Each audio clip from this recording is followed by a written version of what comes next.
Hola, bienvenido.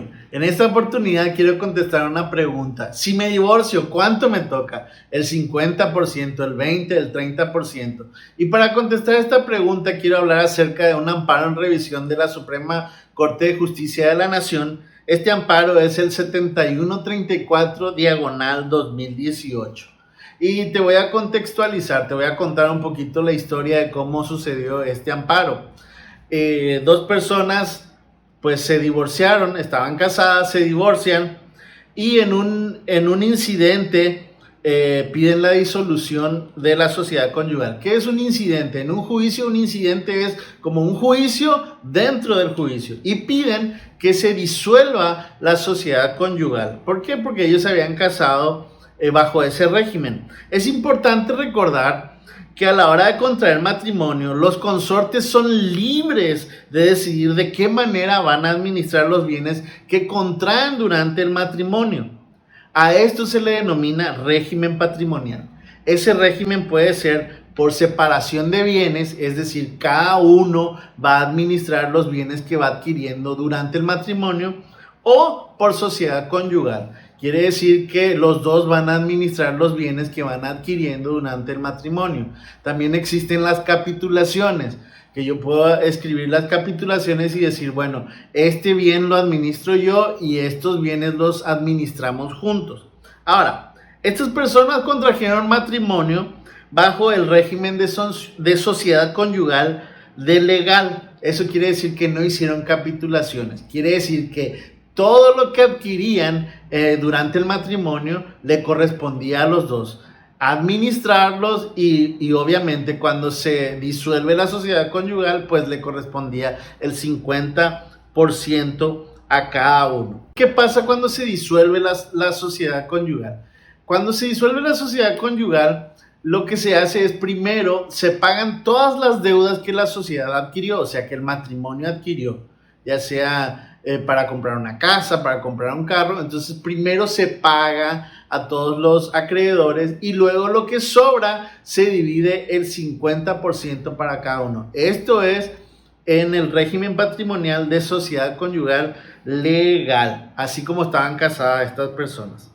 Ahora, había un impedimento donde la señora estaba muy inconforme con el trato que había recibido, y ahorita les voy a comentar por qué. Y con justa razón la señora estaba muy molesta y dolida.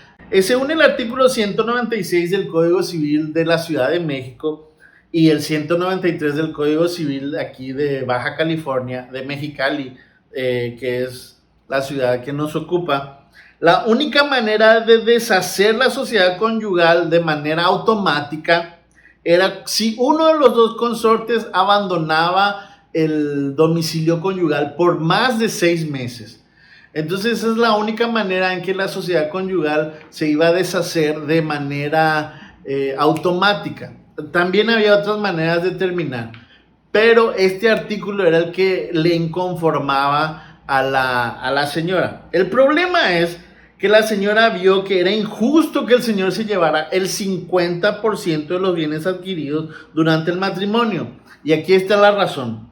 Ya que el señor de manera injustificada, es muy importante subrayar, de manera injustificada, o sea, no había una razón, no había un motivo, sino de manera injustificada, dejó de aportar a la sociedad.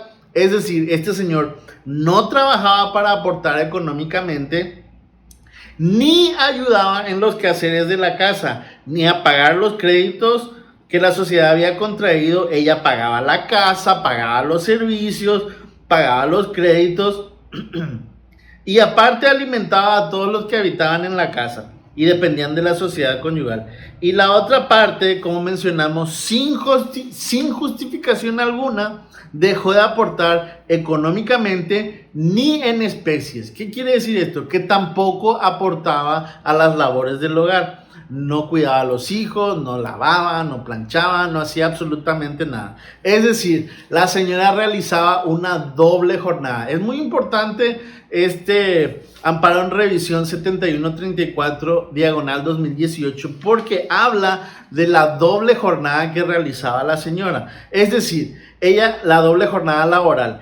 ella salía al campo laboral para conseguir la manutención económica y mantener la casa y a todos los que dependían de la sociedad.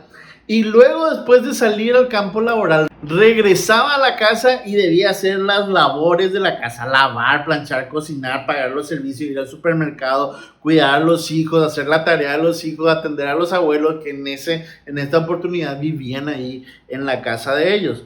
Voy a leer lo que dice la sentencia. La actividad que realiza uno de los cónyuges en el hogar se considera a dicha labor como una contribución económica al sostenimiento del mismo. O sea que si yo puedo colaborar en especies en el matrimonio, es decir, sin salir a trabajar y recibir un pago remunerado, puedo colaborar en la casa, lavando, planchando, cocinando, etcétera, etcétera, etcétera, manteniendo las labores del hogar. La Corte dice que si yo realizo estas actividades es como si estoy contribuyendo económicamente.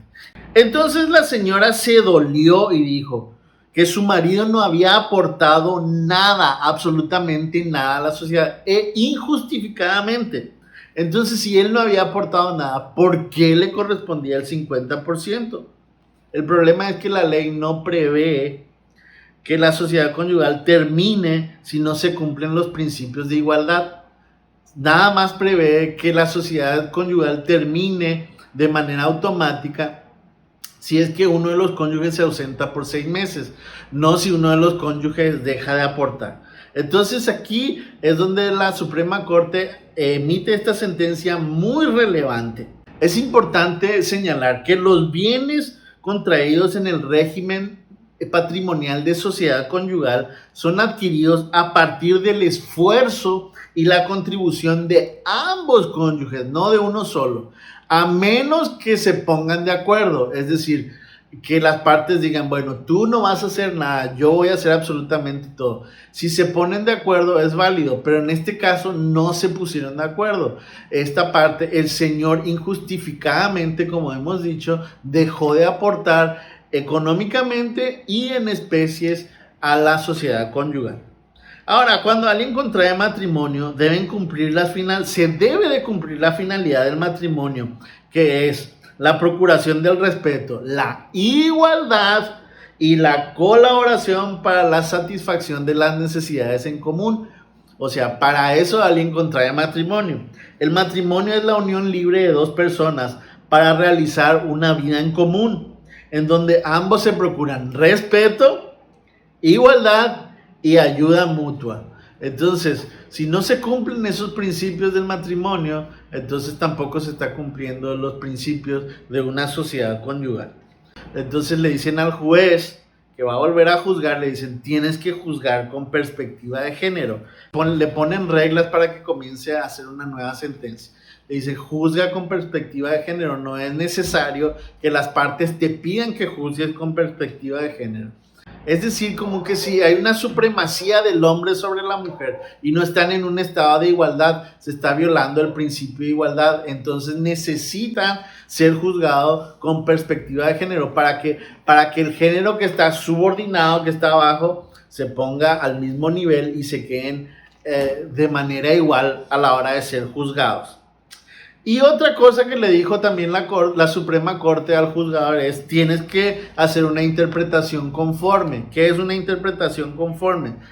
Antes de expulsar la norma, antes de decir el artículo 196 de la Ciudad de México o el 193 del Estado de Baja California, del Código Civil, son inconstitucionales, antes de expulsar la norma y decir, no, estos ya no sirven, le dicen, antes de expulsarla, nosotros te decimos que hagas una interpretación conforme. ¿Conforme a qué? Conforme a los derechos humanos que están reconocidos en la Constitución Política de los Estados Unidos Mexicanos. Tienes que interpretar esa norma conforme a los principios de igualdad que están establecidos en el artículo 1 y en el artículo 4 de la Constitución Política. Ahora, ellos vieron que existía un tipo de violencia, entonces por tal motivo se discriminaba a la mujer. Había como una discriminación indirecta, aunque la norma en sí no discrimina a la mujer, sino que en un principio se hizo para proteger a la mujer.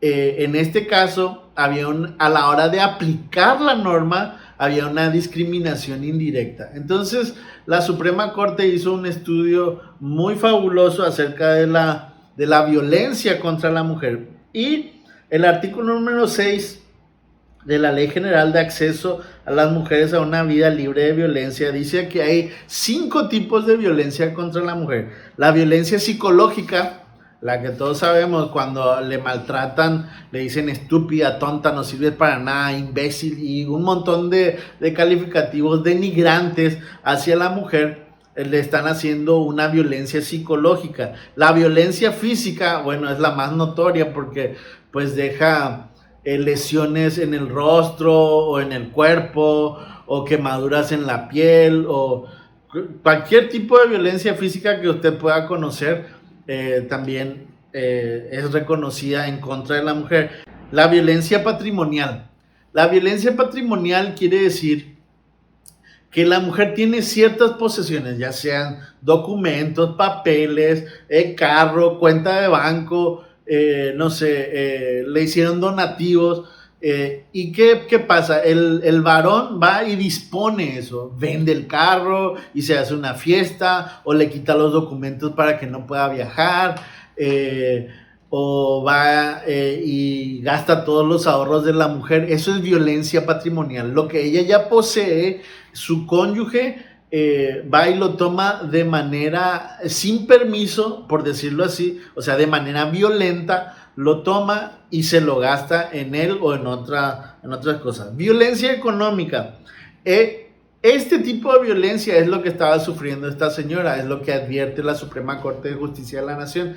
Dice que la violencia económica puede ser de dos maneras. Uno es cuando el varón es el proveedor de la casa y pues le da apenas para el gasto a la mujer y luego le anda pidiendo todos los comprobantes, que no gaste aquí, que no gaste allá, que no gaste, o simplemente no le da para los gastos.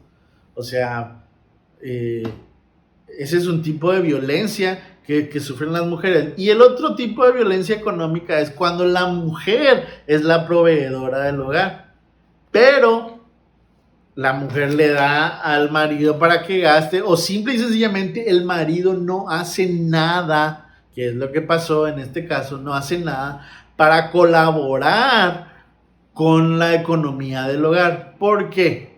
Porque esto le perjudica a la mujer en este caso. Porque si la mujer tuviera atendida muy bien su casa, lavada, planchada, cocinada, sus hijos bañados, limpios, hechos la tarea, o sea, ella muy bien pudiera tener un tiempo de esparcimiento. ¿Qué pasa en esos tiempos de esparcimiento? Pudiera conocer más contactos, pudiera conseguir empleos nuevos, mejores remunerados, pudiera hacer otro tipo de negocio para seguir creciendo la economía, pero no podía. ¿Por qué? Porque tenía que trabajar o hacer la doble jornada laboral. Una que era remunerada porque salía a trabajar y la otra que no era remunerada, que era en la casa. Entonces, eso es violencia económica según la sentencia del amparo en revisión 7134 diagonal 2018. Otro tipo de violencia contra la mujer es la violencia sexual. La Suprema Corte de Justicia de la Nación está siendo muy clara. En este caso está diciendo que existe una discriminación, que existe violencia hacia la mujer y que de manera injustificada el otro consorte, el otro cónyuge no está aportando a la sociedad conyugal. Por lo tanto, no le correspondería tener parte en la disolución y división de la sociedad conyugal. Así es que igualdad en los beneficios y en las cargas, igualdad en la liquidación de sociedad conyugal.